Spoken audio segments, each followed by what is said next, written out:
Hello, gentlemen. My name is Anilesh Mahajan. I'm a journalist by profession, and I'll be taking you through to this discussion on battle for survival in the fintech world. We all understand that fintech plays a very critical role in taking the financial inclusion to the last mile, providing the debt to the small and medium-sized entrepreneurs who are getting into the business or require cash flow requirements. There's a specific role for fintech, but because of the slowdown in the economy, initially because of the other reasons, and later on the COVID has complicated things, especially when banks and NBFCs they have also squeezed the capital side. Uh, we were worried that how fintech is behaving in this segment and in this sentiment. So, this beautiful discussion was organized, and I request, Avtar. Avtar is area chair of CIU's banking division. He will take us deep into discussion. But our thought process was that how fintech can be recognized as a separate segment, maybe as a separate for separate regulations, because right now the regulations are also very in a very gray mode. Plus, the access of capital is a difficult aspect. How can we make it easier, not only through regulations, but also through making the cheaper debt available for the fintech itself? And can we make the access to the last mile, debottlenecked? So this was the prime motto of taking this discussion. So now may I request Avtar to please unmute his mic and take us deeper into the discussion. No, Then thank you. one by one, we can get on to the entrepreneurs, and then they can say their point of view. Avtar, mic is No, yours. thank you. First of all, I have not heard this longer introduction earlier, so thank you for that. Good it was. No. So I think we've got the crux of what we need to talk, and we need to have all the voices. So fundamentally, if you look around, in the last 8-10 years, ever since the fintech world actually emerged as a powerful entity, uh, and also parallelly when the government was putting together the national infrastructure in the form of Aadhaar and other related, activities, a lot of work has been done by fintechs, banks, and everybody, and it is gaining momentum. And with the advent of the ILFS fiasco, which is now more than a year old, actually longer than that, the whole system started to see a different level of crunch. And in my thinking, the way the food chain has always worked is that there has been banks and then other banks and smaller bank and then NBFCs and then NBFCs feeding into alongside the bank into the fintech, and then ultimately that going into the consumer hand. So that has been sort of a value chain. And I have been privy to some information which makes me believe that in the recent times, uh, the companies which are not well funded by the equity route are actually having a larger issue on hand. So that is the one question, saying, is that a real understanding, or is there something which we are missing? And if once we get to the real understanding, then we'll figure out what is the solution for this to occur. The second is, although the fintechs have been emerging one after the other, and some of them are very good, long, proven stories, there has been less than required level of support, both in terms of structural. In fact, only recently I have started seeing where government is actually even putting them in the priority sector sort of buckets and all that. It was never even discussed earlier.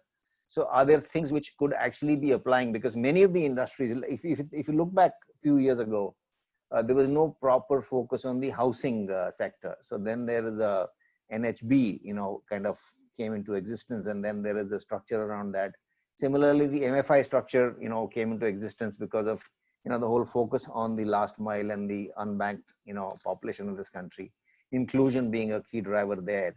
And then even without technology, quite frankly, MR is there. He can tell us that the technology came in much later, the original sense of reaching the last unbanked person in the country was actually less amount of technology, more around field force and the other things. But with the fintech world and the India stack becoming a reality, it's become very different game. So the question really is it now actually also a reason that because there's no separate recognition in terms of the fintech and the contribution they make to the country, they are being left out from certain areas of support which could be made available either from the specifically created bodies like SIDBI and others, which is now doing some work in the MSME, and all those sectors are being, obviously government has done a lot of work in recent times. But is there some other things we need to do? So that was the second this thing. The other thing is with the whole moratorium becoming kind of a longish sort of longish compared to the plan sort of a window. We all have heard enough about how much banks in the terms of impact on the P&L as well as the NPAs and all that. And then in the coming days, there's going to be a ruling which is going to come from the government. And also that resulting in a lot of questions about the profitability, long-term, short-term, and all that. I'm sure there is a similar kind of discussion which is in the minds of the fintech players, saying what happens if this happens. So we'd like to get to an understanding of what is it that they are feeling because of this. And the first question is, are they actually seeing anything different? Or is this just in our minds that we believe that there will be an impact? So that's the second area. And then the third thing is, the whole availability of capital, because many times we see that capital has a very direct, or the valuations and the availability has a direct linkage to the performance. So, and with the combination of what we heard about China, and also the squeeze on the profitability because of the short-term issue with the capital or the cash flows, are there issues which we are expecting to actually crop up in terms of additional capital being either delayed or denied? So that's the third, this thing. And then obviously, specifically from my standpoint, I believe that there is less than required level of clarity around how the fintechs are actually helping build the country, the nation building exercise. And is there room for something specifically to be done which focuses on making sure that they are getting what they need to, so that they are continuing with the journey of actually reaching the last mile in terms of credit and other things. So those are the 4 or 5 buckets. So maybe what we could do is we could actually, so we have people from, the NBFCs, and we have people from the fintechs. Maybe we could take a few minutes and go from, the rural financing to, the urban and to the NBFC in whatever order unleashed. So we should actually go in a structured manner here on these parameters as to what the feeling is. And then we'll have more questions coming from there. Yeah, Avtar, I also agree. We'll follow a pattern. I just wanted to introduce another gentleman, Pinaki Chakravarti. He'll be joining as NIPFP, a premier think tank backed by Government of India in New Delhi as a MD there. Pinaki, welcome to the discussion. He also has a deep research on a similar subject. So I'm sure at the end, he might also want to speak after hearing all of you. Pinaki, welcome. Huh? Thank you, Anilesh. Yeah. Can you hear me? Yeah, we can hear you. So, at the end, you can speak, and this is a Chatham House rule followed discussion. So nothing would go out. So you can feel free and speak. Since he has not joined NIPFE, so he was still reluctant that he, while speaking at a public platform. Once he joins there, so I'm sure he'll be more freer and he'll be talking much more about country's economy. Right, Pinaki, if I'm not wrong? Yes, correct. I'm with the UN, so there are restrictions. No problems.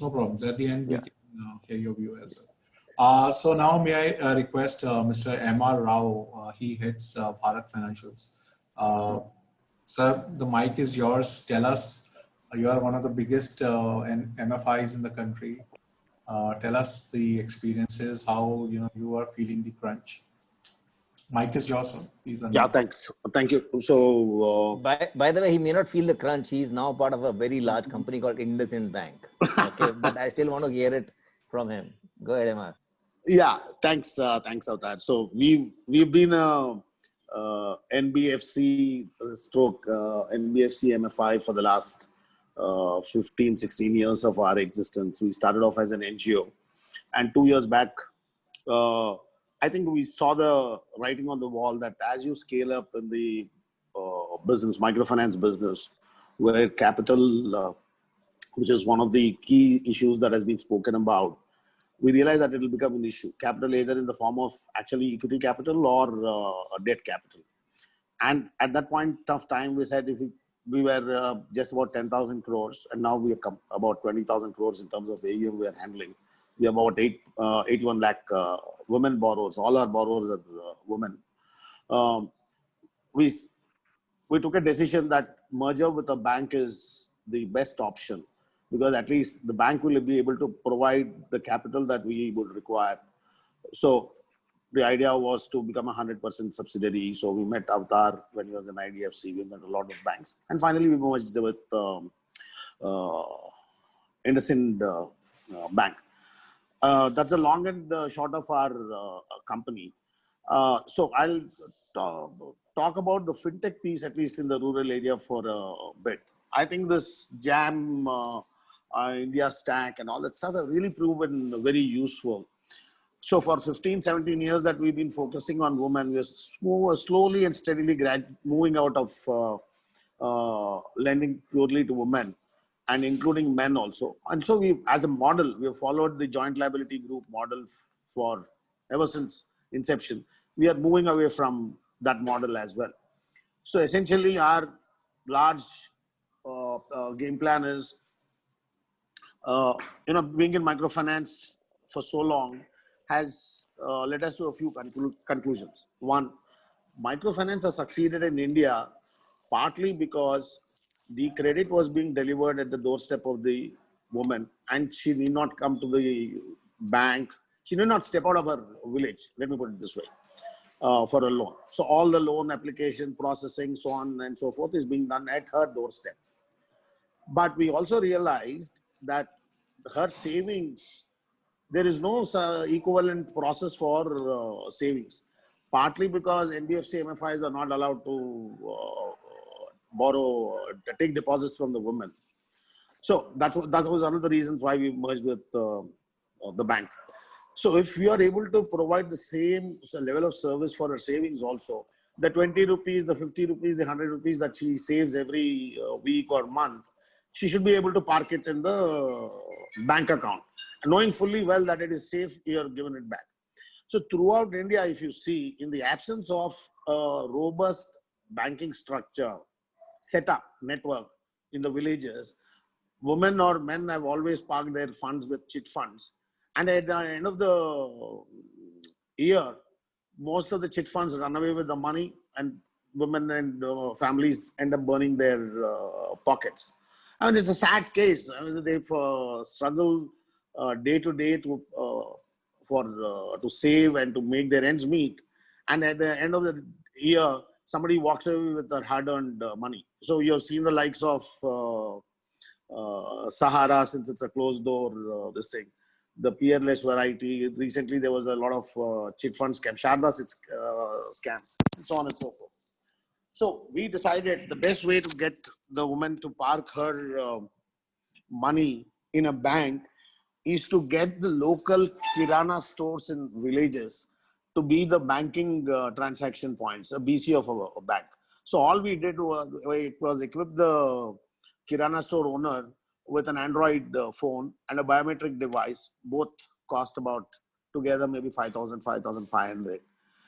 And to our borrowers, tell them open an account with IndusInd Bank, park your excesses in that. And we simultaneously launched a recurring deposit scheme, which is very akin to a chit fund.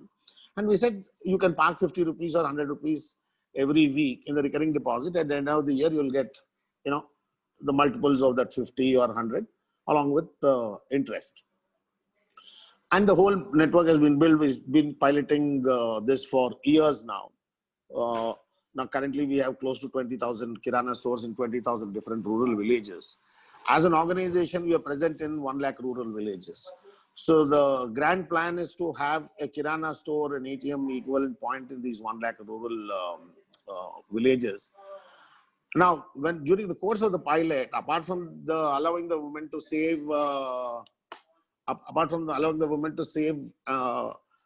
her surpluses, we also realized there were a lot of people who wanted to do banking transactions.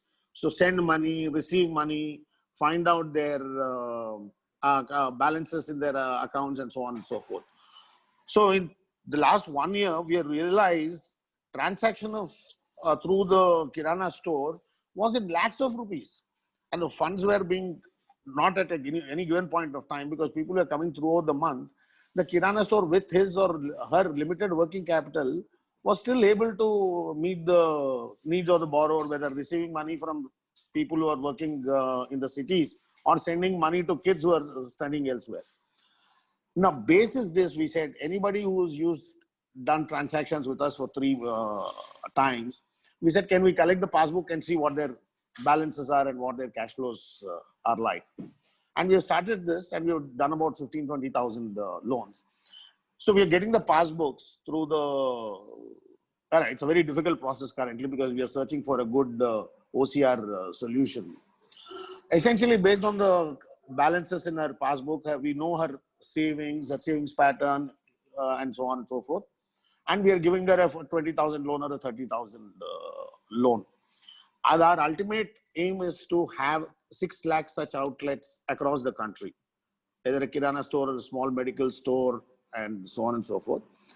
So that anybody can walk in, say, this is my passbook, instantly it gets scanned to wherever the analytics wing is. In a jiffy, it's like a credit card. As somebody was alluding to, this loan is going to be sanctioned in seconds, irrespective of where the woman is. A remote village in Orissa or a remote village in Bihar or a city like Hyderabad. If you can, highlight the challenges which you will have. Yeah. No, so I'm just giving you the. Yeah, so the biggest challenge for us is the lack of sometimes the network. You don't have a signal for us to transmit the documents.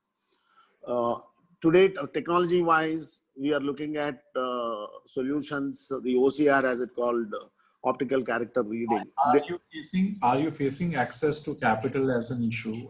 No. So because that I addressed the capital issue because we merged with the bank.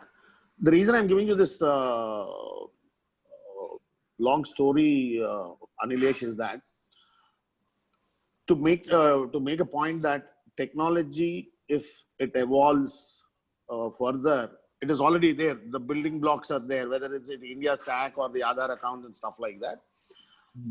You can make it a fundamental right of anybody to apply for a loan with just basic thumbprint.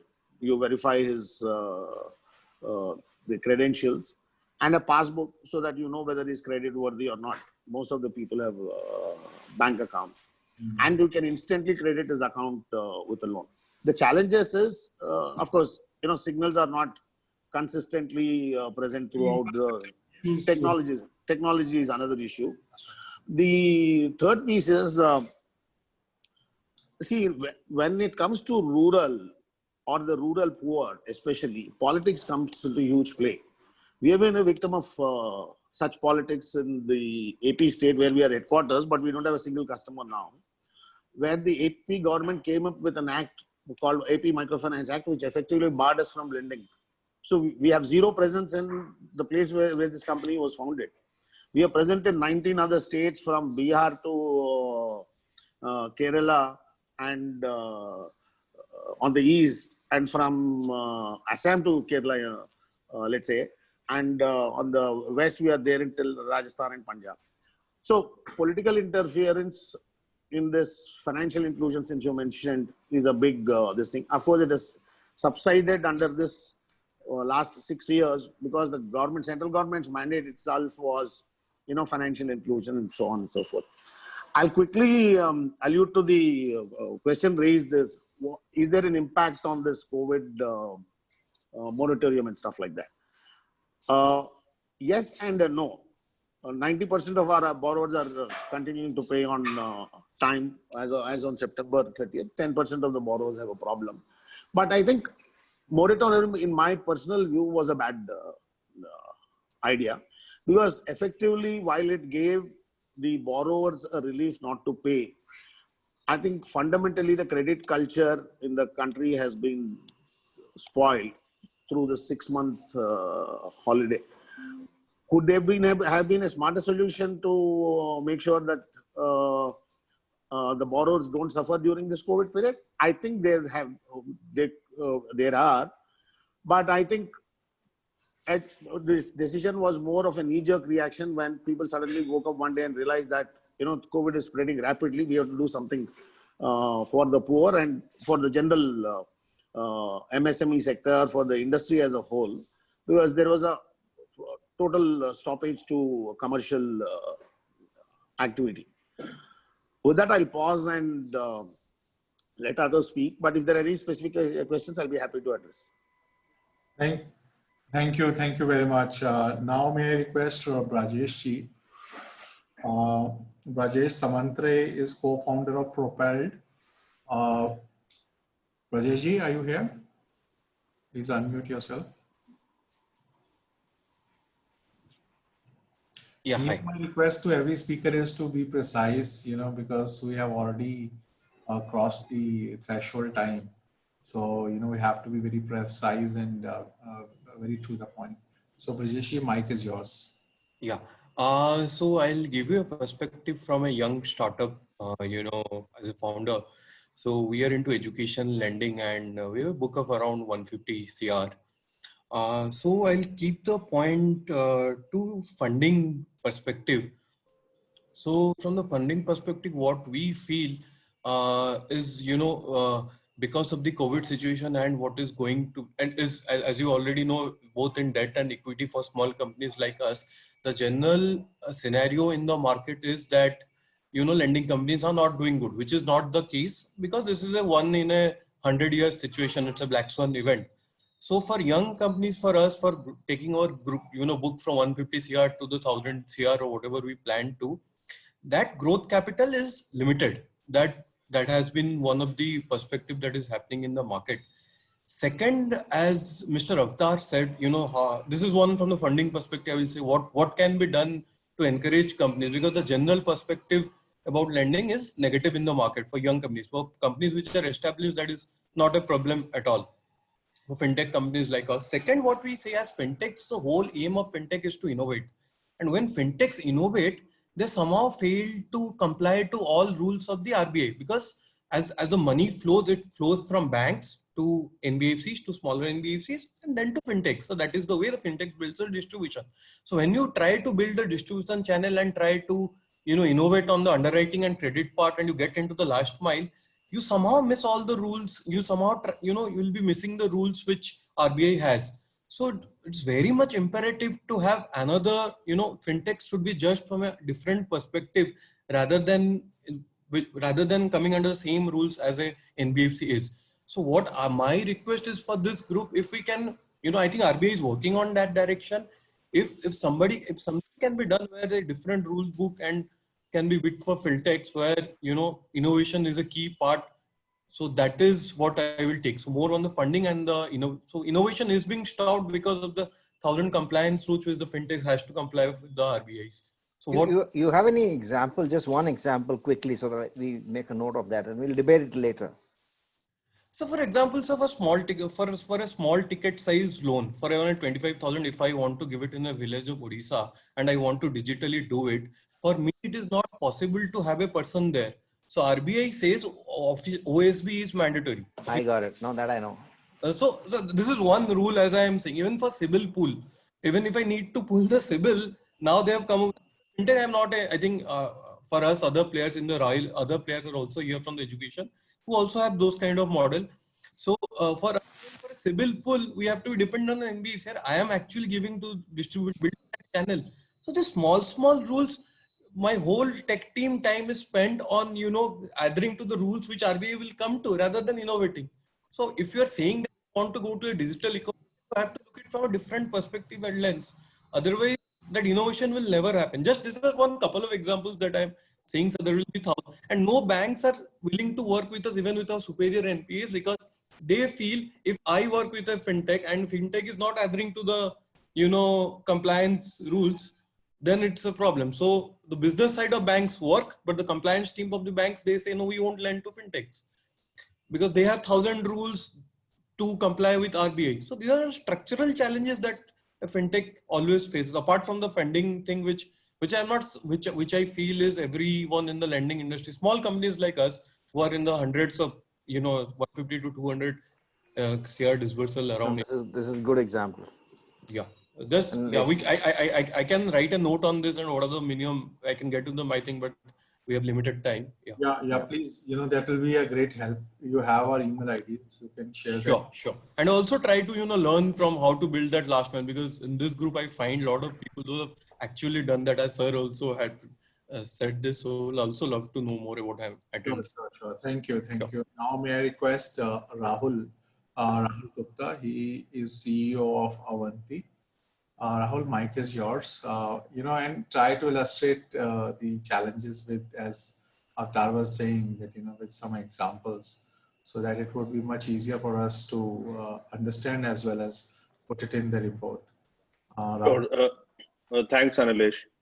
So, quick introduction to Avanti. Avanti is a company. We're a fintech lender, but the genesis of the organization lies in the vision of Mr. Ratan Tata and Nandan Nilekani, who are co-founders of the company, where a few years back they came together to say that despite all the innovation that has happened in the country, and despite the efforts on financial inclusion, there are still about 120 to 130 million households, or roughly 600 million people, who don't get access to formal financial services.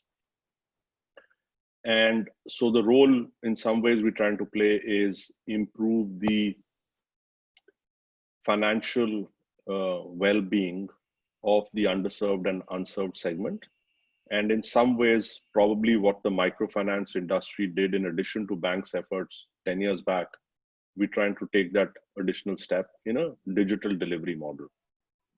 So for us, I think there are a couple of challenges. So we have two licenses. We have an NBFC and an NBFC MFI. As a startup specifically, there are a few challenges here. One is, of course, if you look at the current scenario, if you just look at what happened, so there was moratorium, etc. And whilst the government put in a lot of liquidity measures, the people who gained from those liquidity measures were actually the large companies. And where the money was really supposed to come to smaller companies to help last mile borrowers, it didn't come through. So even for an organization with a sound pedigree, I mean, pedigree is good, but at the same time, we are a startup. So it doesn't, it's not like we're on any special position there. So on one side, in the spirit of doing the right thing, we obviously give moratorium to all the borrowers. But the lenders, by the time they eventually agreed to give the moratorium to us, it was too late, and we just said we had enough capital to service it. But speaking not just for Avanti, but for the industry, I think, as somebody else also had pointed out, this was, for some of the people, this was an existential crisis. The second thing I think is on technology. So when you're trying to do, a lot has happened, as we're all familiar. But think of a lot of the innovation that has happened happens in large cities.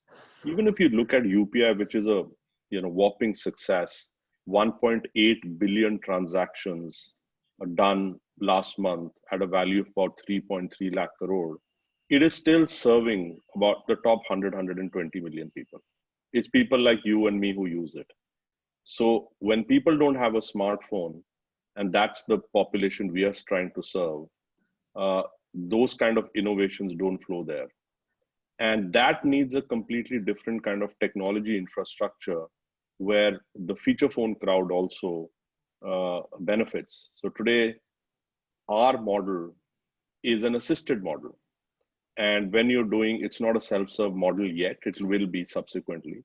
So when you're doing an assisted model, you're also looking at APIs or integration with the banks, which don't come off the shelf.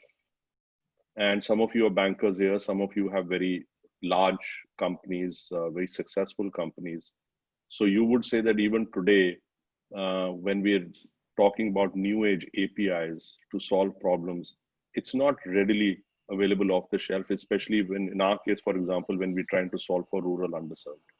So that would be, we would say, on the sort of, so covered some amount of the funding part, the digital infrastructure part. Third is, of course, and also when you talk about trying to solve a problem, right? So even when you look at the overall sphere of investments, when you try to do a new business model, it takes a fair amount of time to sort of prove it. And one would think that given the success of the MFI industry and the resilience of the MFI industry and the overlay of technology that has happened, and India's leading technology in fintech in many ways across the world, one would think that there would be a more appetite for models where you're going to the last mile. But still today, people are more inclined to believe what happened in the past is exactly what will happen in the future, which is like kind of driving, looking at the rearview mirror, which is that apart from some kind of front-end origination, which you do through technology, that otherwise the high-touch models of branches and people and collection still has to exist. And it was very refreshing to hear what MR said. And that organization is a pioneer in financial inclusion, where he said that we are moving away from the JLG structure.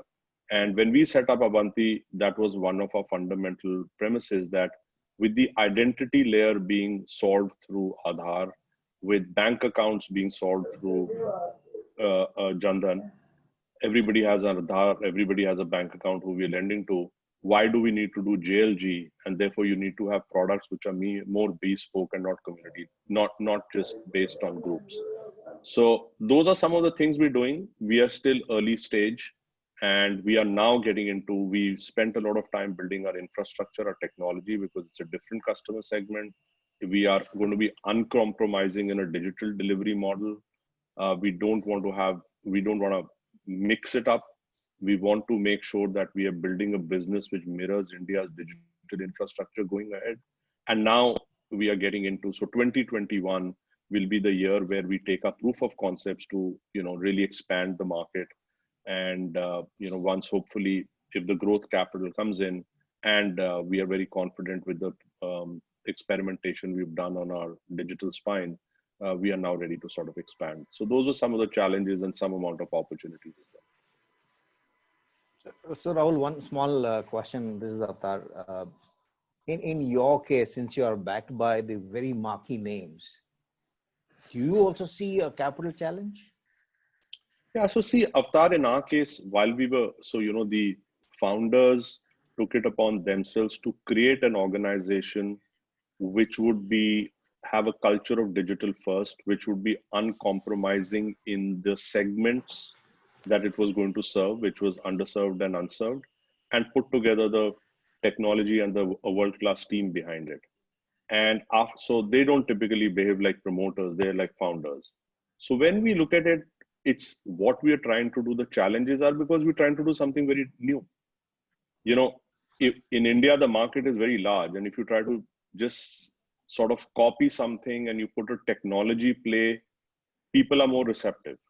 When you're trying to do something new, we are saying we want to go more and more to new to credit. We want to go more and more rural. We want to, however, do a light touch model. We want to do it through a digital spine. We want to partner with community organizations to help us access customers and develop products that are fit and proper for them. It's a very new model. So it's somewhat of a journey which we said which MFI has embarked on 10 years back. We are kind of taking it a step forward now. So I think the initial results for us have been very encouraging, which is why we are now poised to grow. And for us, it's a collaborative model. So it's not a proprietary lending model. So far, we've done all our lending through our balance sheet. And now our whole play is that we leverage the technology we've built and the curated partnerships we have in rural areas and marry that with the balance sheets of large banks. So we are in Co-lending. discussions. So it can be co-lending, or it can be purely, for us, we do the on-lending. For Sourcing. banks, the asset is completely on Sourcing the and balance servicing sheet. model. So you're Sourcing, doing everything except holding the balance sheet item on your balance sheet. absolutely. So we build the risk analytics, we build the distribution, and we build a completely. And we've had a couple of good use cases where, a slew of those partnerships are lined up, and we'll be announcing those shortly. Thank you, Rahul. Now may I move towards Akshay Mehrotra. He is founder of CEO Early Salary. Thank you. Yeah, please. I think I'm going to echo 2 points which are very important. See, I think the first is, as fintech disrupted the market, we were able to first bring down the OPEX cost of servicing a customer. So if I look at today, while we do consumer lending, we have brought the OPEX per customer lower than 250 rupees, which means it's fundamentally possible and makes business sense to do small ticket loans. But where we struggle today, I think as an industry, if I'm right, we have not served more than 15 to 20 million people till date, at least the top fintech lenders, which means that we have not really been able to showcase yet largeness and depth of customers. So we are still, most of us are very focused on metro-centric customers. We haven't gone beyond the 30, 40 town networks to really build up a large business. Right? Which means when we go and represent ourselves in front of a regulatory framework, they still see us very small. They don't see us as industry very big. But but on the other side, if you look at the potential, in the last 2 years, we would have grown 10 times, which really indicates that we have been able to build depth in strength of both catering to more number of people and grow rampantly fast. If I look at the issues that we are faced in the market, one is there is no access to low quality capital for us. The government oriented funds, the SIDBI equivalent funds, etc., to our NBFCs have actually never trickled down. We are still forced to borrow between 12 to 16%, which means that our cost of capital is high. It becomes for us to actually drop the fundamental product cost will become more and more tougher. While MFIs are restricted on top cap, that they can't lend beyond these rates, which means that how our margins keep getting squeezed out. The second part is, while the regulator wants to impose some rules, there are overarching regulations which are internet regulations. Let's say the ones that Google runs, which has no semblance coming from RBI yet, which I think is a huge question tag. Google says you can't do a less than 60-day product, right? But RBI doesn't say that. How the law of the land is completely ignored in the product which is needed in the market. See, disruption is where traditional entities are not willing to enter and new age entities come in and build up a market. Now that's the opportunity for us. And where is a huge space which is gapped out, which no one is willing to fulfill.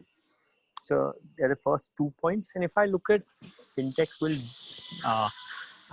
will disrupt, the question is how much is the depth and understanding of your key regulations, and within the regulations, how do we work just on the border of gray and black and white, right? So I think the Propel team was quite right in mentioning it's very difficult to follow the compliance when you come to a small town, etc. But that is the beauty. It's common to banks, it's common to you, but how do you build technology and solutions to work within those realms? And how do you get a fair representation in front of the regulator to present what you're doing? Is it really far better in time and can solve more problems so that you can cater to the audience? For example, if we cater to a grey collar employee who earns 16,000 rupees a month working as a delivery boy, he still needs to provision for an emergency cash. He needs to send back money on his sister's wedding, etc. Right? Now, for that means you need access to his employment data in a far more cleaner manner. You need to make sure that the pipe is well structured so you can onboard him in real time. You want to give him a credit card equivalent operation, but how do you have the data pool coming in underneath in that manner so you can service the customer segments? And of course, most importantly, I think the single point is, if I look at India versus China, the Chinese fintechs grew really well because they had access to low cost capital. And that's why they built out their models in the fastest speed. I would say fintech lending in China is now 9 years old. They are at least 50 times larger than us. Fintech lending in India started 5 years back. We are just too small. We haven't got access to capital, and we haven't got any protectionism either. We have seen enough Chinese players roaming around in the country, building up large businesses without any protection from any regulator. You know, in fact, Avdar, one thing was coming into my mind also, that, whether Rahul's, model of lending on the balance sheet is a better better model, or, relying on the access to bank's capital or some cheaper capital is a better proposition. So we also have to, think through that there could be certain corporations, who might not want to get into NBFC or MFIs, or they want to leverage technologies, and they might have some bandwidth to exploit their own balance sheet. They might want to get into it. But to So the models have come.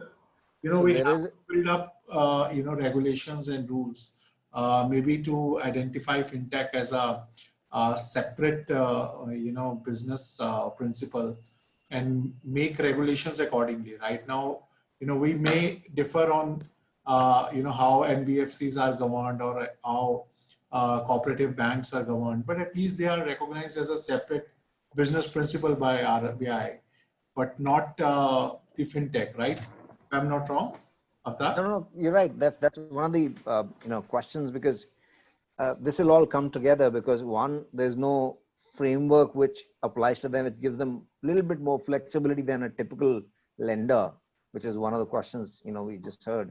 And then certain other things which somebody said, that you can't pull a CBIL without going through another entity. The question is, why not? So there are those kind of things which, if made available to the fintechs directly, will actually allow them to play a little bit deeper game without having to rely on other partner, not just for capital, but even for accessing information. Yeah. And Akshay's point, on the blue collar and the information, I'm hoping that with the recent changes in the labor laws, some of that will start to emerge as data points, where it'll take some time, but it will. So directionally, there'll be information available on, these daily wage worker sort of people in some time to come, is my expectation.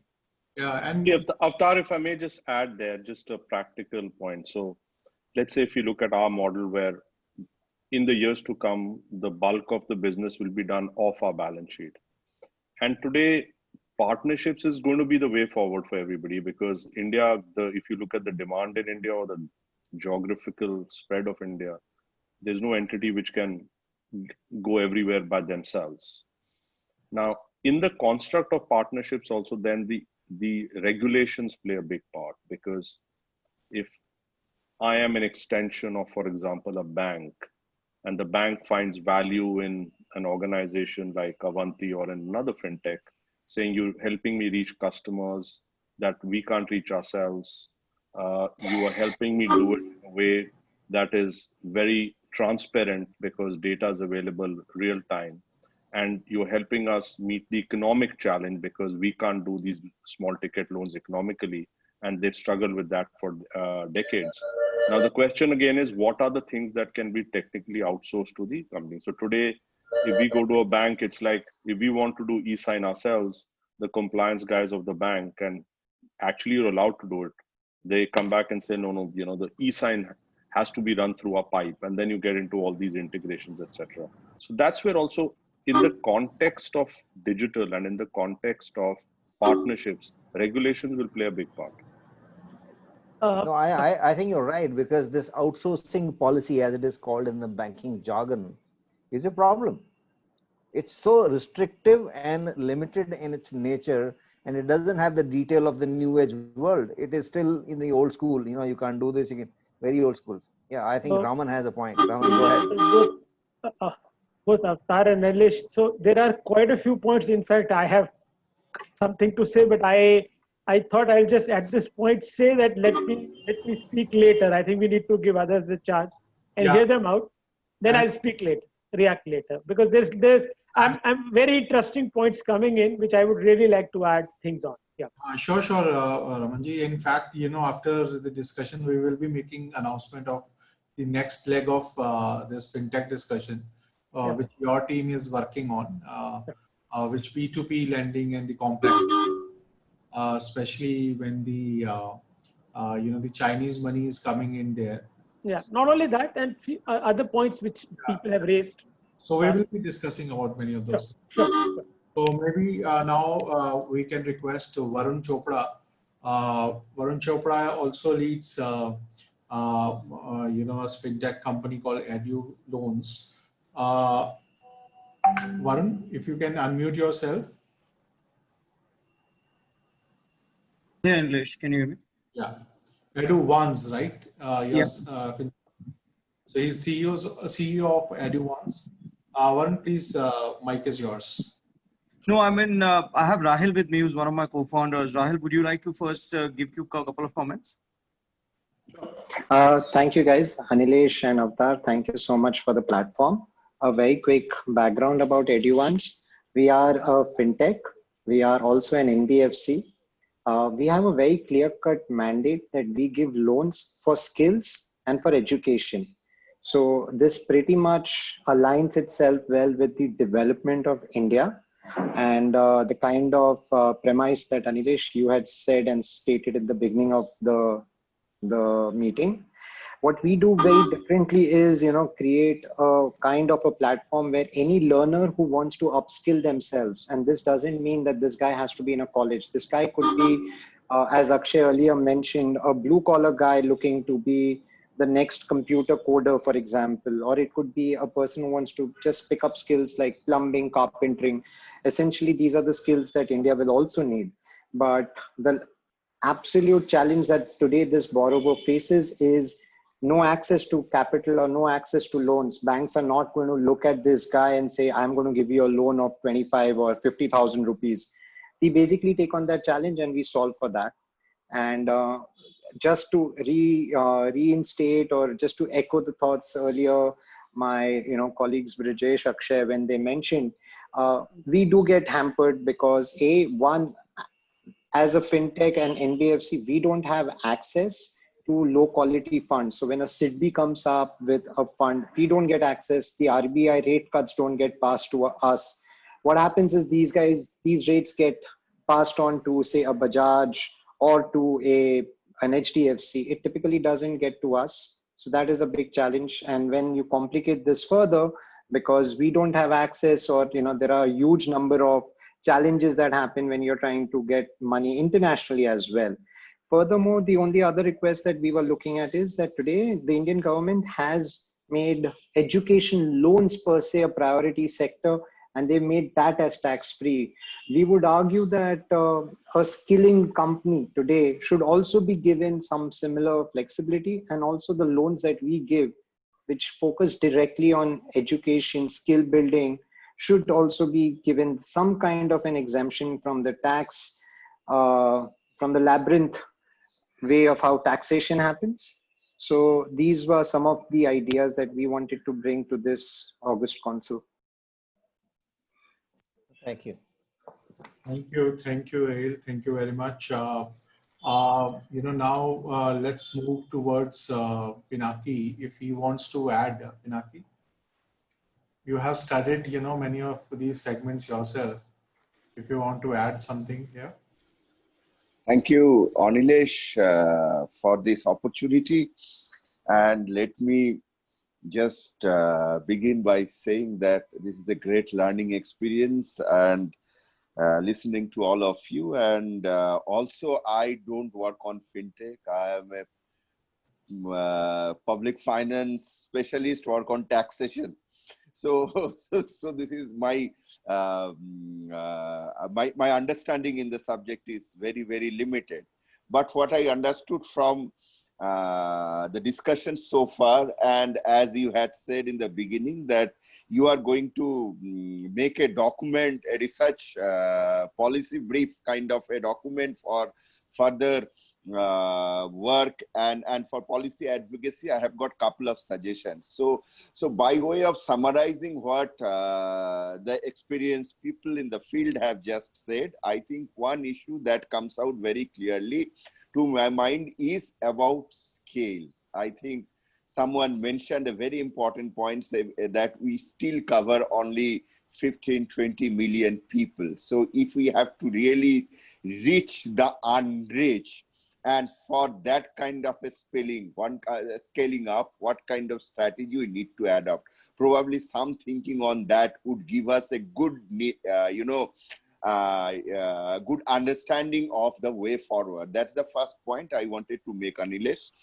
The second important point that I would like to also say to you, since you are doing work on this, is also to look at, the kind of informality that our credit market was, entangled with, and it still is in many parts of India in a very severe form. Where these fintechs have been able to provide access to a kind of formal credit. What happened to the informality?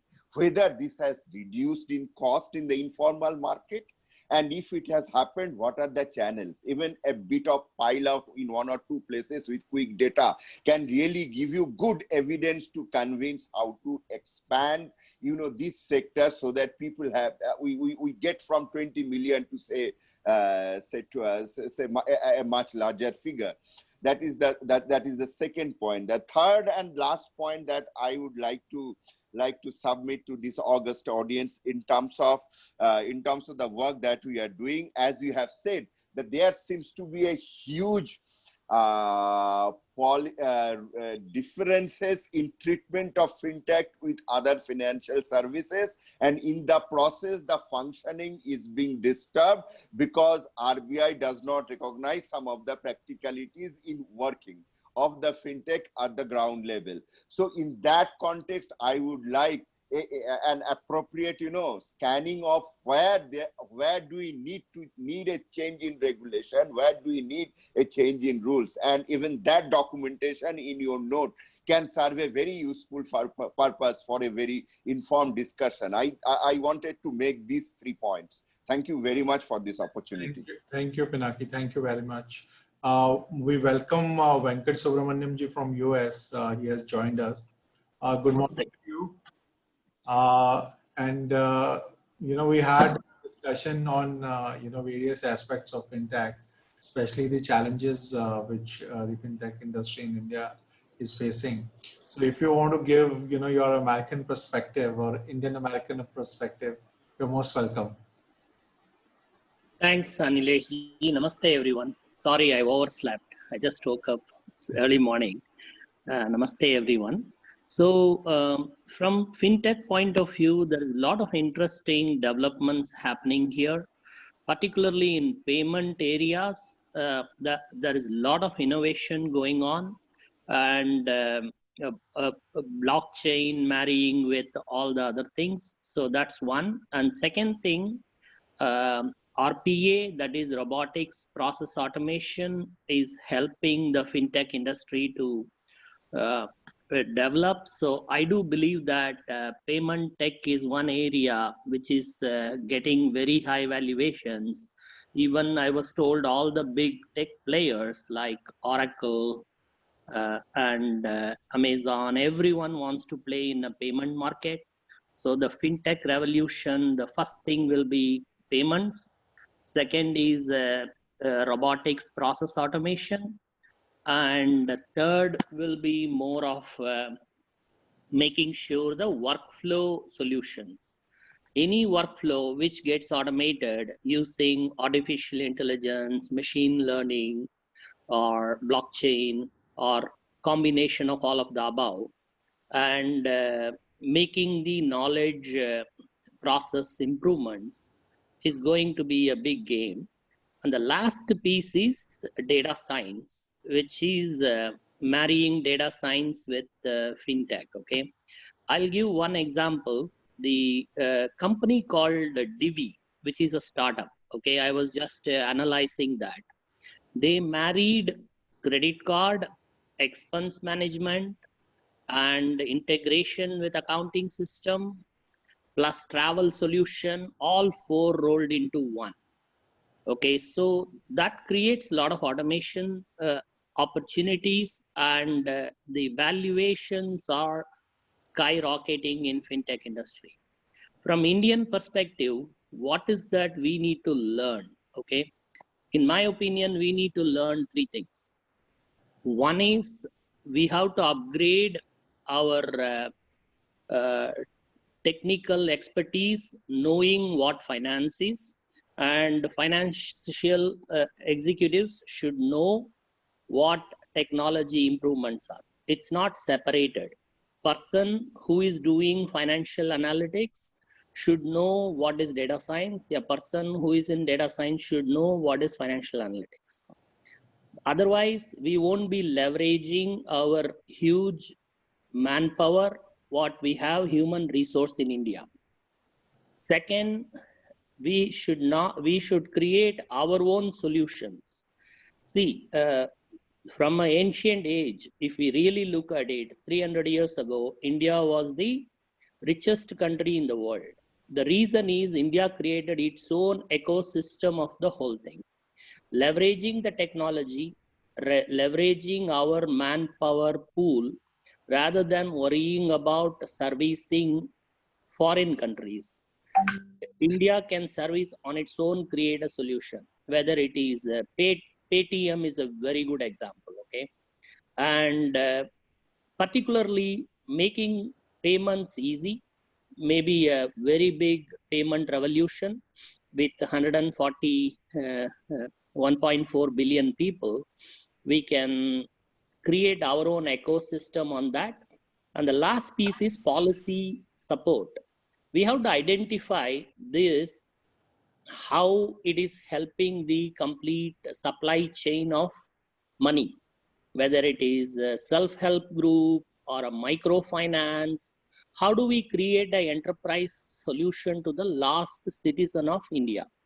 If we think on those lines, creating policy support, I do believe that India will be the leader in the world. Thank you. Thank you, Venkata Subramaniam ji. Thank you very much, and I really appreciate that you got up early, and you joined us from US. Thank you very much. Now let's speak to our friend Santosh. Professor Santosh is a professor at XLRI.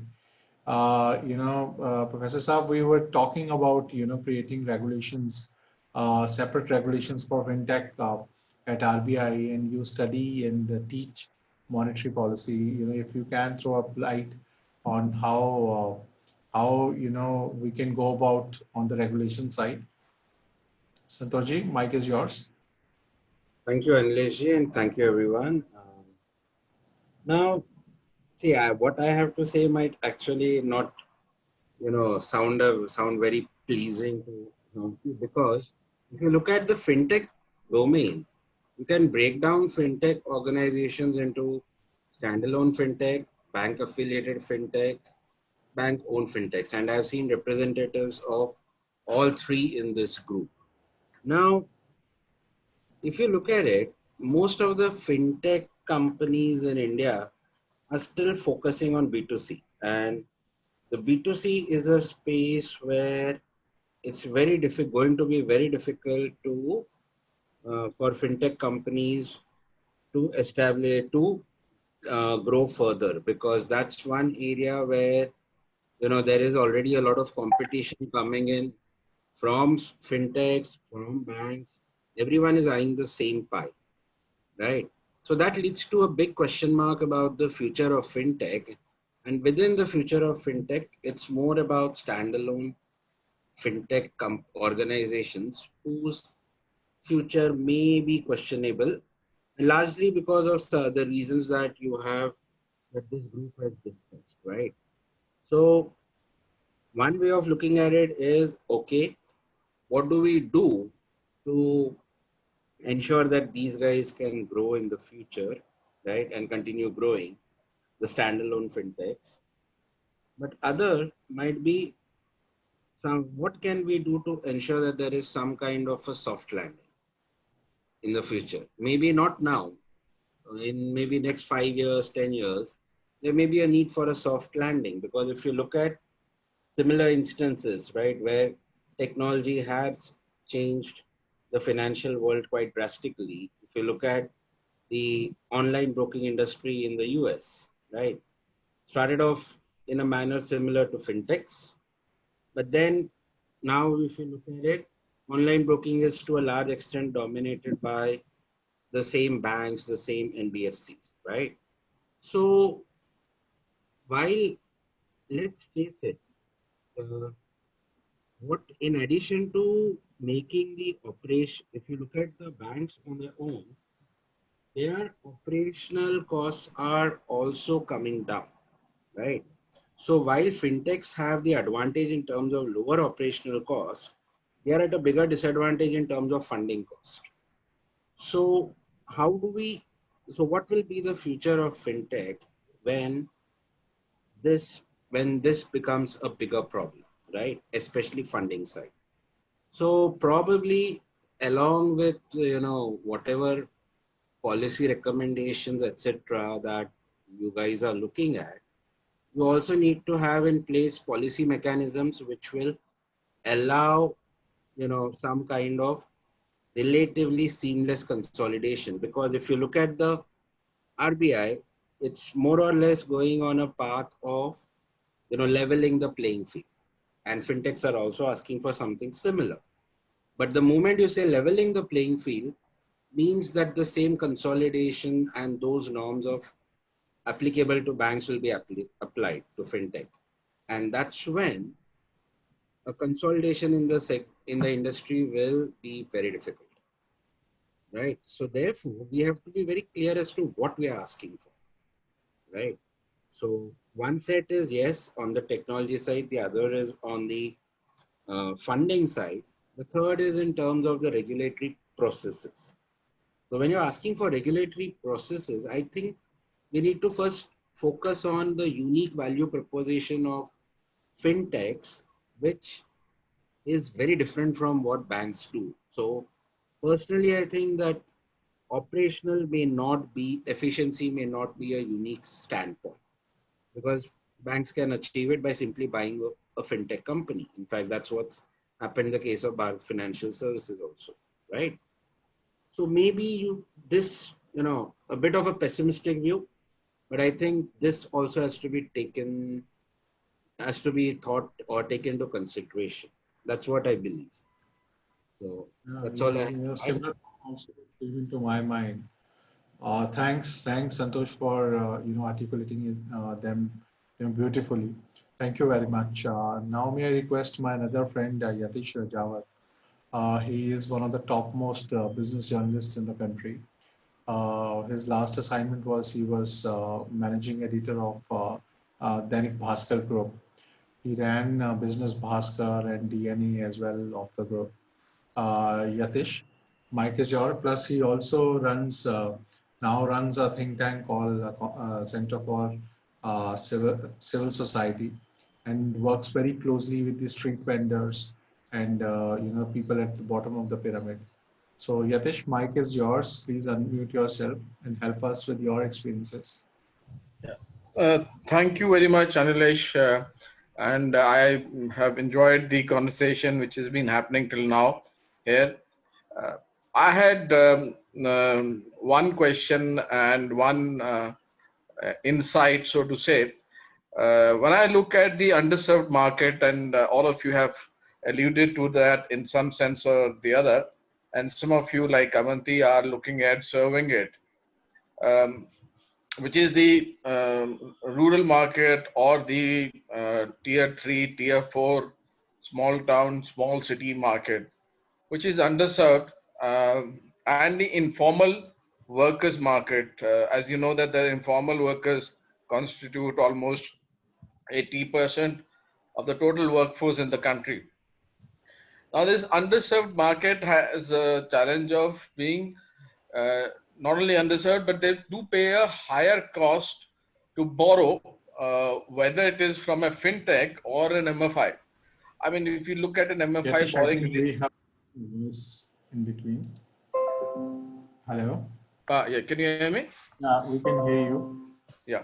So when we look at the cost of borrowing for the informal worker who is not registered, his cost of borrowing is typically much higher, and sometimes as higher as 18% to 24% in a year.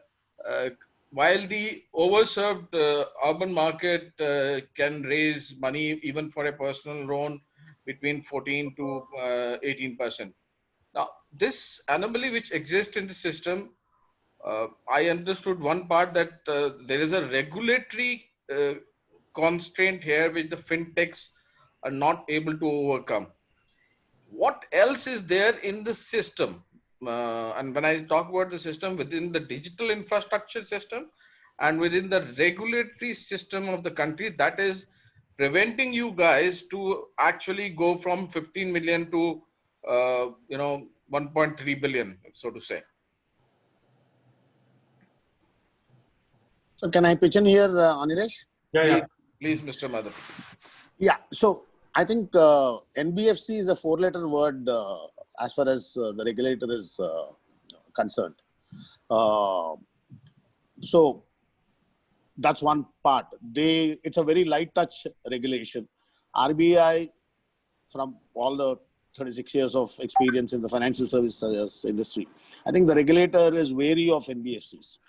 They are mostly looked at as fly-by-night operators. I don't blame them. You've had a series of we have issues historical reason for that. Yeah, you have series of incidents by NBFCs which has really spoiled their reputation.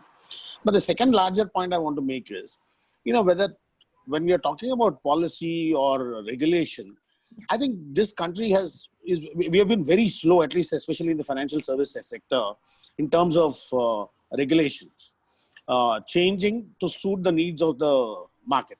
So take the classic APA or the MFI regulation. This was brought about 10 years back to address the AP Microfinance, Government's Act on the AP Microfinance, the microfinance industry. But the large part of that act continues to remain in vogue while the situation on the ground has changed drastically. So the point is, I think RBI should be more nimble footed on changing the regulations which suits the players. Let's say fintech has come, but there's no regulation which addresses their needs. Microfinance is growing rapidly. We were a small piece of the pie. I think the microfinance industry now serves about 8 crores or 80 million women across the country. But the regulation always catches up, but doesn't create a new opportunity for people like us or any fintech company to grow. I think that's something that needs to be looked into by this think tank of yours, to how will you prod the regulator to be more proactive and nimble to ensure that the anomalies are removed as soon as they crop up, and also create an opportunity for deeper penetration into markets, whether it is in terms of serving the underserved or unserved, and making life more easier. The cost of regulation, whether it is for a fintech or an MFI, is very high. And therefore, you see a lot of fintech companies charging rates as high as 36% or even 40%. So that's something that RBI needs to be looked at. I mean, somebody alluded to what happened to the informal money lenders. They are still working. The informal money lender plays a very important part in the life of a rural poor. Because in the middle of the night, if there's a medical emergency and she needs to take her husband or child to the hospital, she doesn't keep cash at home. She doesn't have that much cash. So she goes to the money lender, takes sponsored jewelry, borrows at 36%, gets a family member treated, and figures out how to repay. I think, so now some of the companies which are charging 36%, whether for a personal loan or a microfinance loan or a fintech loan, is as good or as bad as a money lender themselves. And this is not meant as a criticism. The only reason they are charging such high rates is either they are a startup, so they have the setup cost, but it is also the cost of regulation, which makes their compliance, the cost of compliance, which adds heavily to the overall cost to the borrower. I'll pause here for any comments. In fact, here I would like to bring Raman Agarwal. In fact, his team is working out a similar roundtable next week on the P2P lending and the complexities of many of these fintechs, and he has highlighted many of the problems which consumers are also facing now, because there are instances of data theft, and without their information, their contact details of mobiles are being taken away.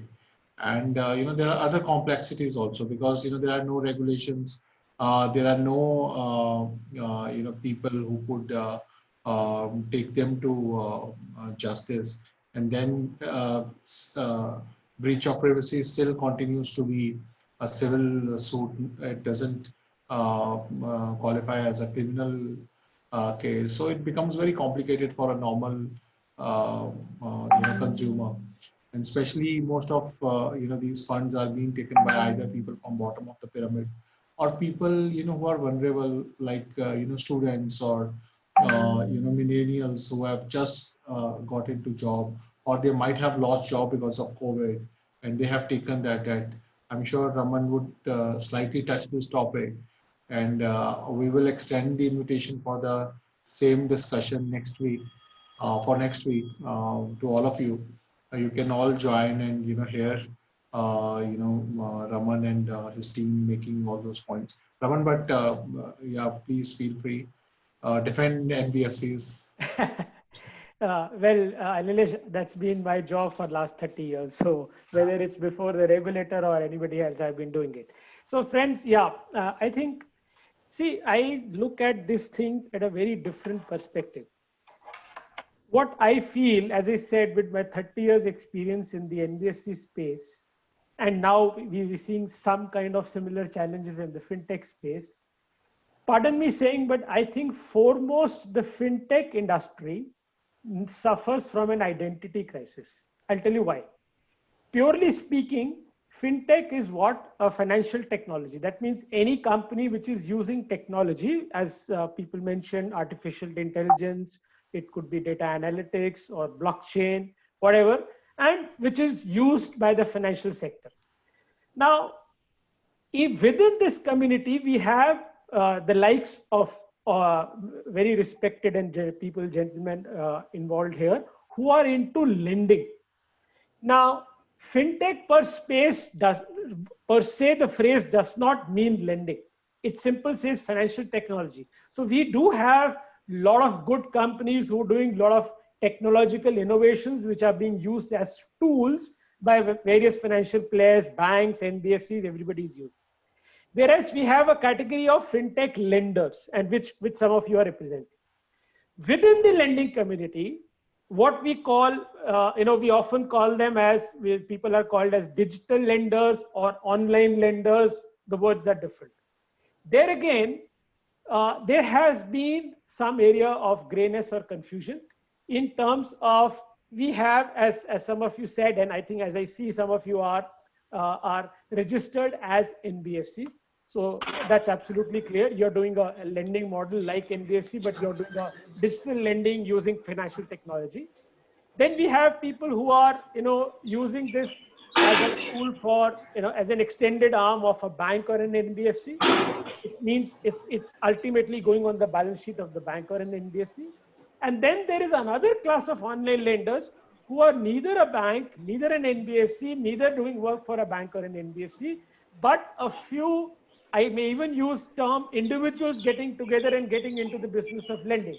I'm sure all of you would be following. There is one very leading, I'm not naming it, a leading business channel, which has been running a series of programs on some of the, the darker side of this things emerging, to which Anilesh ji just mentioned, things like people using mobile apps, where the apps could, straight away all the data has happened, all your contacts are taken away.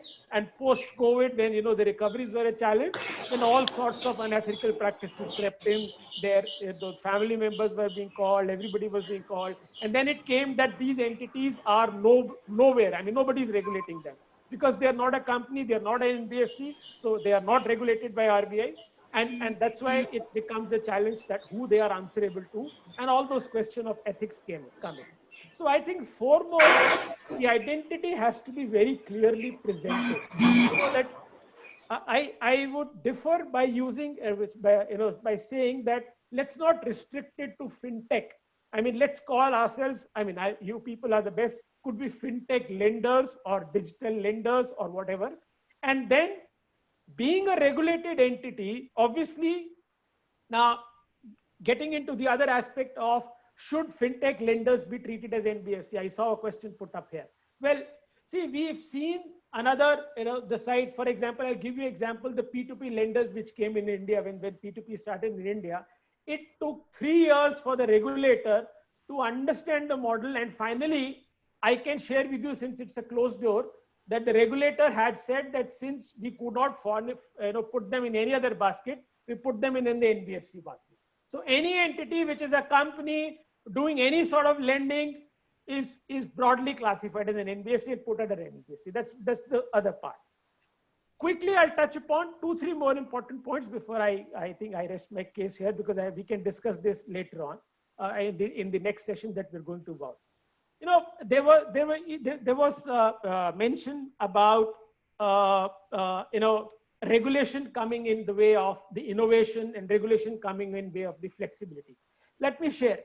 See, the entire Guru Mantra or the crux of so-called NBFC lending, or when we say we fund the unfunded, is flexibility. I mean, I'm sure it's no rocket science, no expertise. We know that if you are to go that extra mile and fund somebody who does not have a history, who does not have a credit bureau history, does not have any documents, etc., you need to go out of the way and take that extra mile risk. That means you need to be flexible. The moment you do that, obviously, you may not be strictly following the laid out rules of the game in terms of, taking a credit score, taking A or B or C documents. And then the question comes, whether you are properly regulated. So I say this because I heard somebody even now use the term NBFCs are light touch regulated. This is something I can any day challenge and any day open a debate on a separate forum, that this is a highly misplaced, misunderstood statement to say that NBFCs are subject to light touch regulation. Why? And let me club it to the regulator's viewpoint and the policymakers' viewpoint, having interacted them for the last 20 years now. Their side of the story is that the moment you become part of a financial system, the moment you say that I am to borrow money from a bank, that means whether you are a bank or not, whether you are doing an innovative lender or a traditional lending, you are part of the same system. So you need to be subject to regulations. And as is being said, time and again, we have seen so many expert committees set up by RBI and government, which come up and say, no, there is a regulatory arbitrage and we need to plug it. Meaning, let's regulate NBFCs like banks. So my simple question is, the day you regulate NBFC like a bank, it's practically saying let's convert all NBFCs into a bank.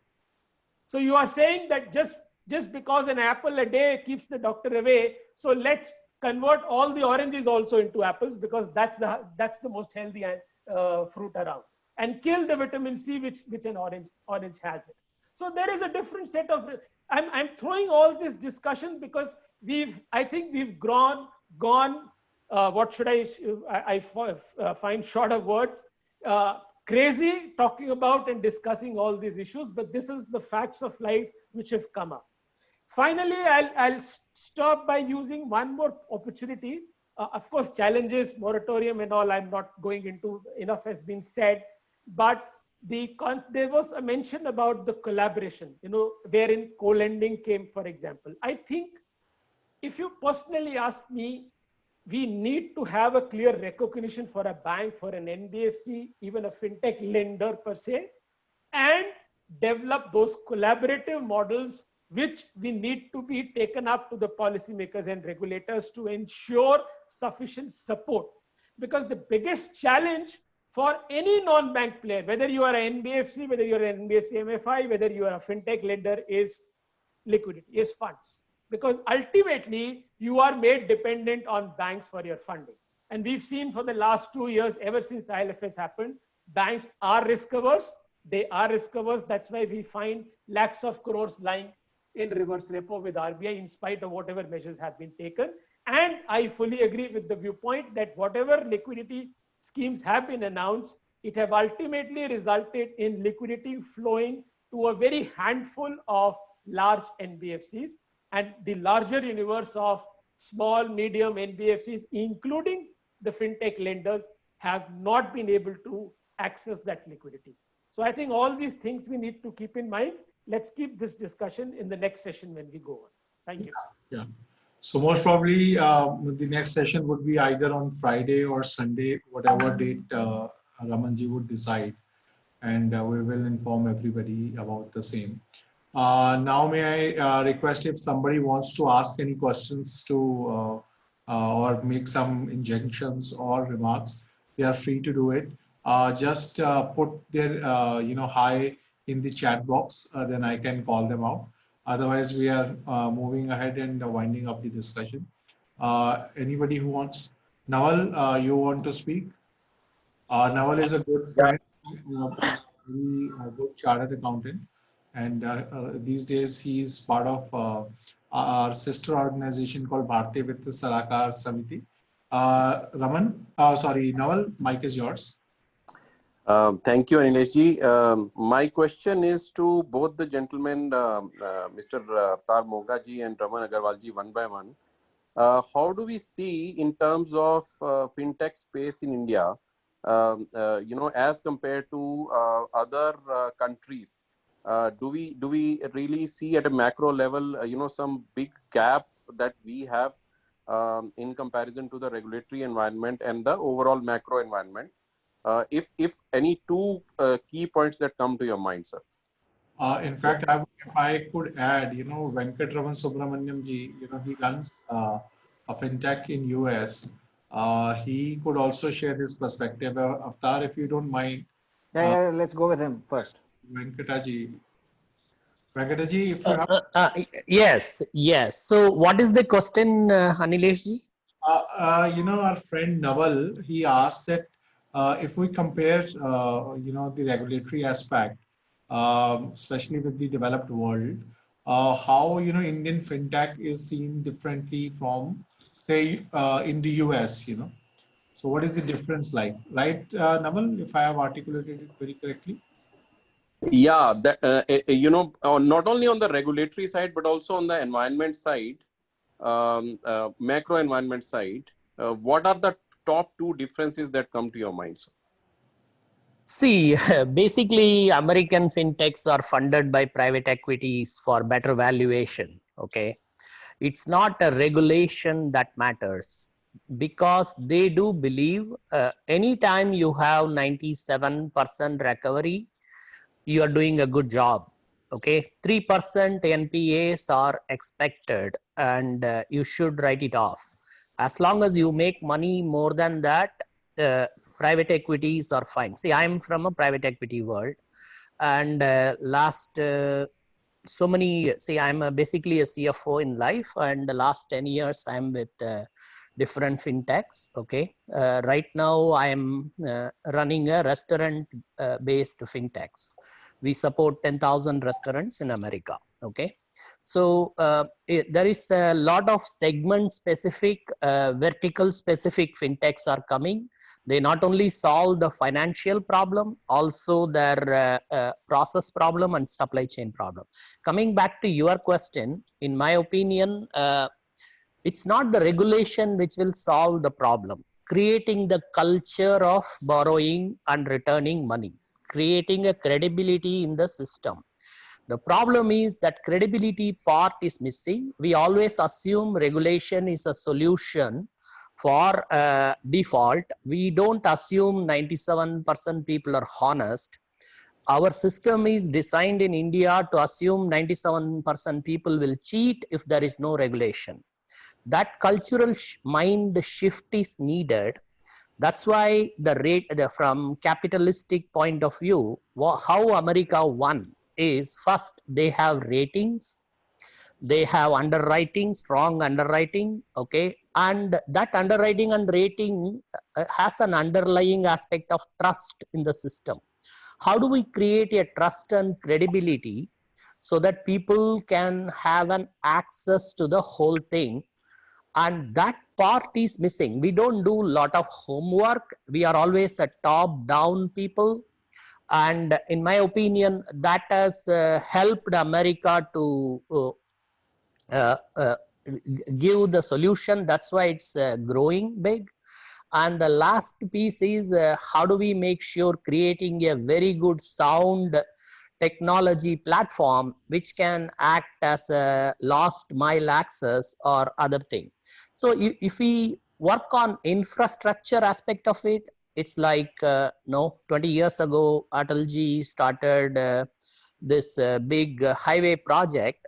That's an infrastructure project.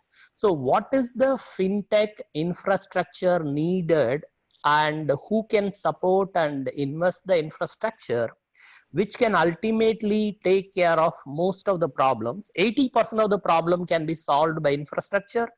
20% of the problem can be solved by regulation. But regulation cannot be a starting point, at least from American perspective.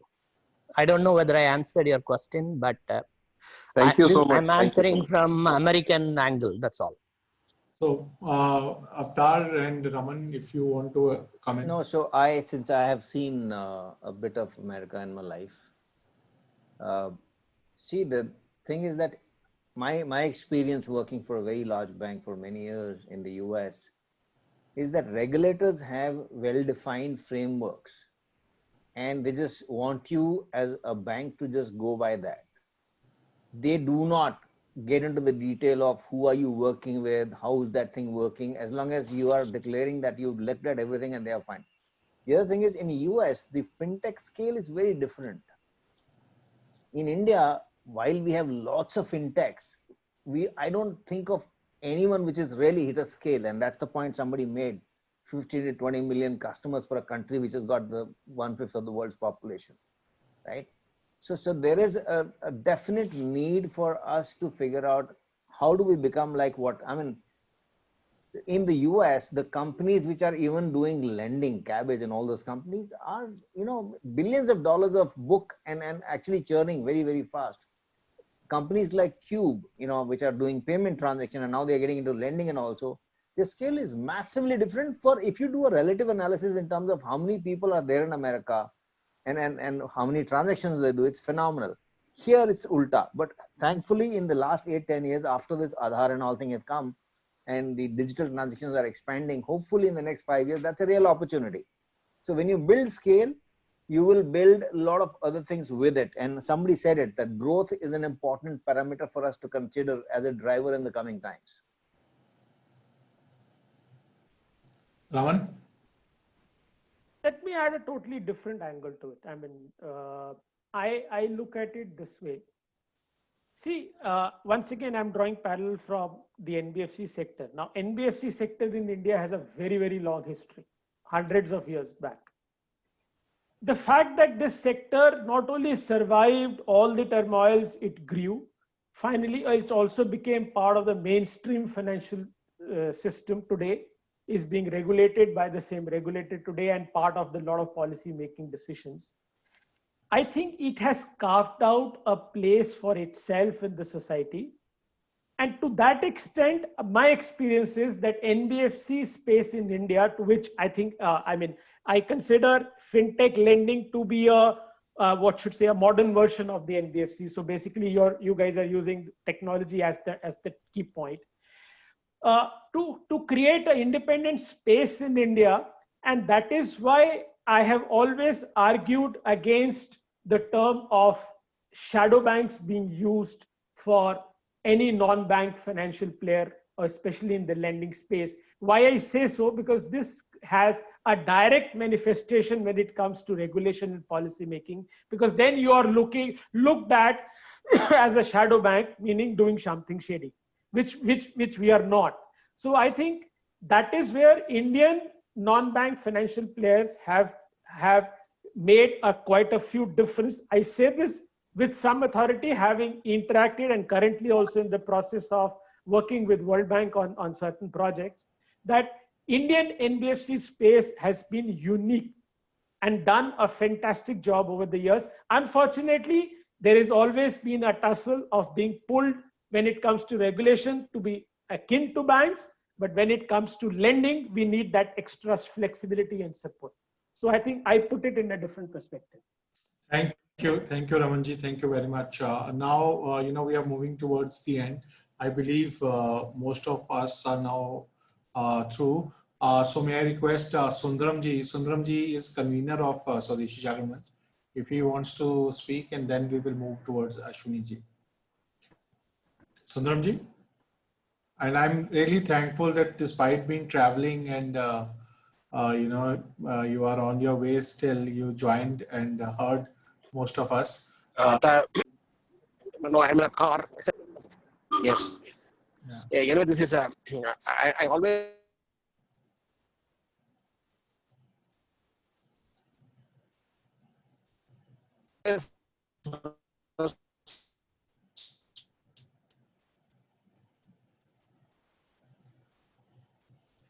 Sundaramji, I think we have lost your voice.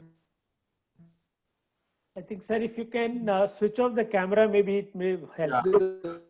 Sundaramji, switch off the camera. Fintech company because in turn they brought respect to the educated people. They entered this fintech business. What is different? Anilesh, are you hearing me now, Anilesh? Anilesh, are you hearing me? Anilesh, are you hearing me, Anilesh? Sir, we can hear you, but your voice is cracking. So my request is to switch on the camera. Okay, right, sir. Yes. Now is it clear, Anilesh? Now? Much better, sir. So we respect this type of sector. And I heard somebody saying that the Indian regulators, they assume that 97% of the people are dishonest. I am in full agreement with him.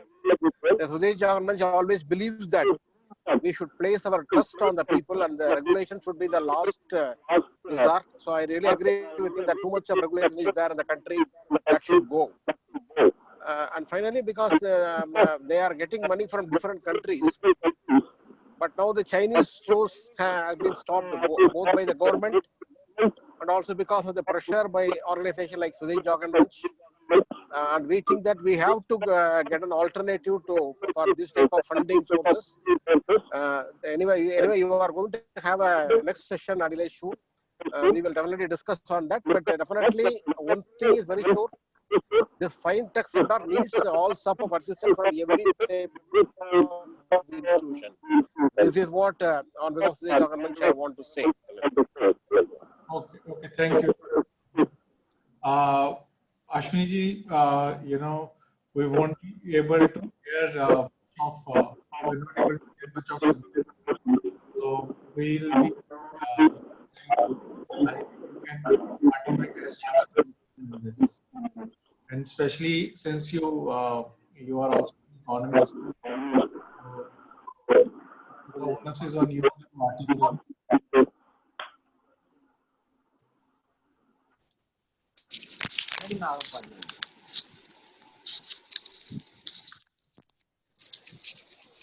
Thank you, Anilesh. Can you hear me, Anilesh? Yes, sir. Yes, sir. Yeah. Thanks a lot for having invited me for this discussion, enriching discussion. In fact, many of the things I, have learned from the participants who had elaborated on the problem.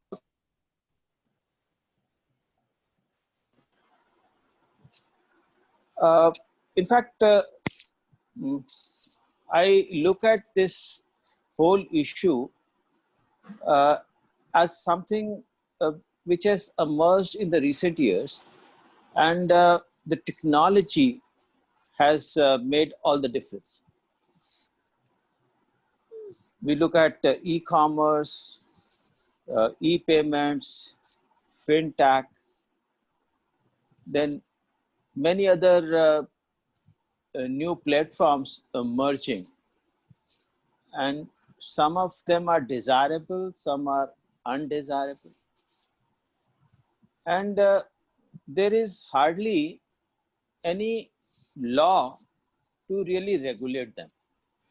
The question of regulation will come once we have a law for it.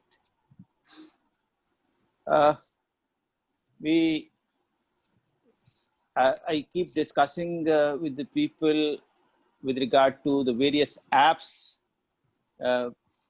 which mushroomed in the last few years, and Swadeshi Jagannath had to fight against those apps to get rid of them.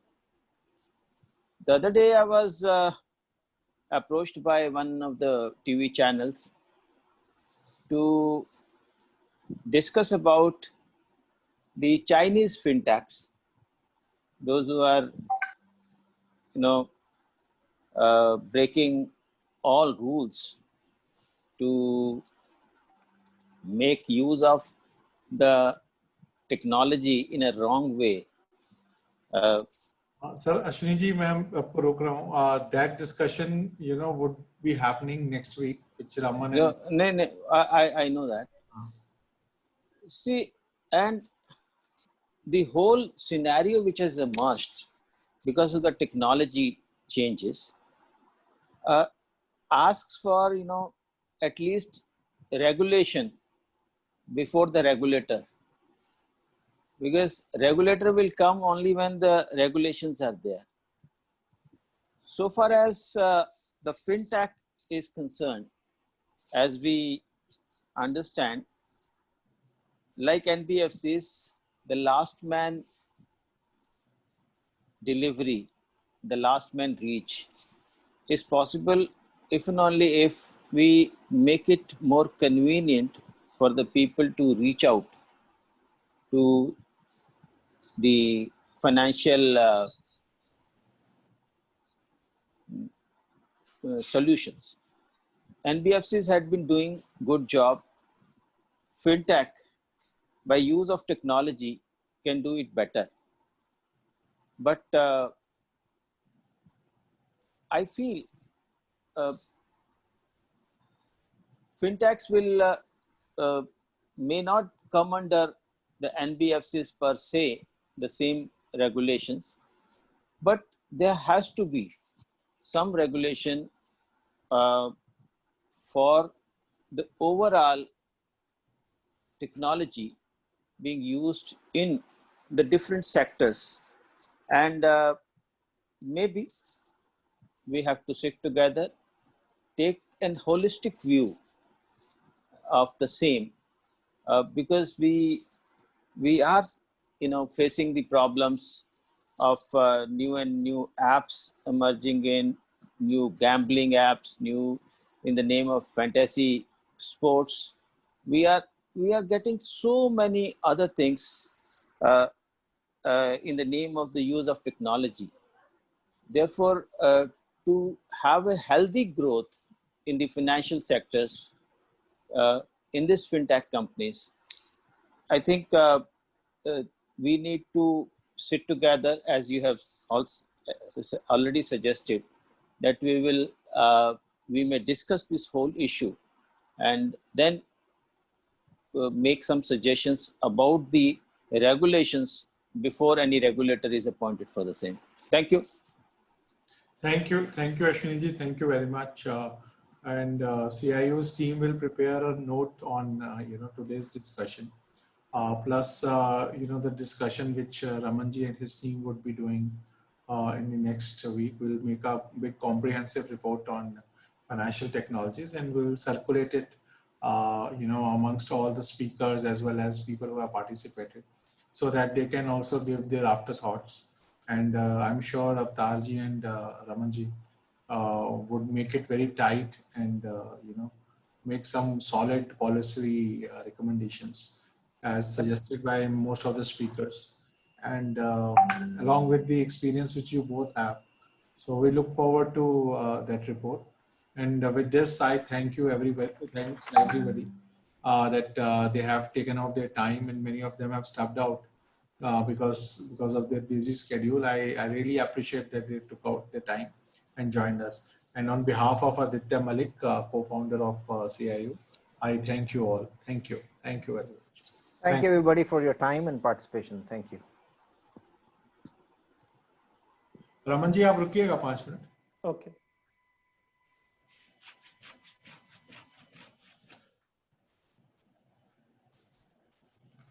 Thank you, Naval. Thank Sure. you, Raman ji. Thank you very much. I'll take your leave as well. Thanks. Thank you. Namaskar. Thank you.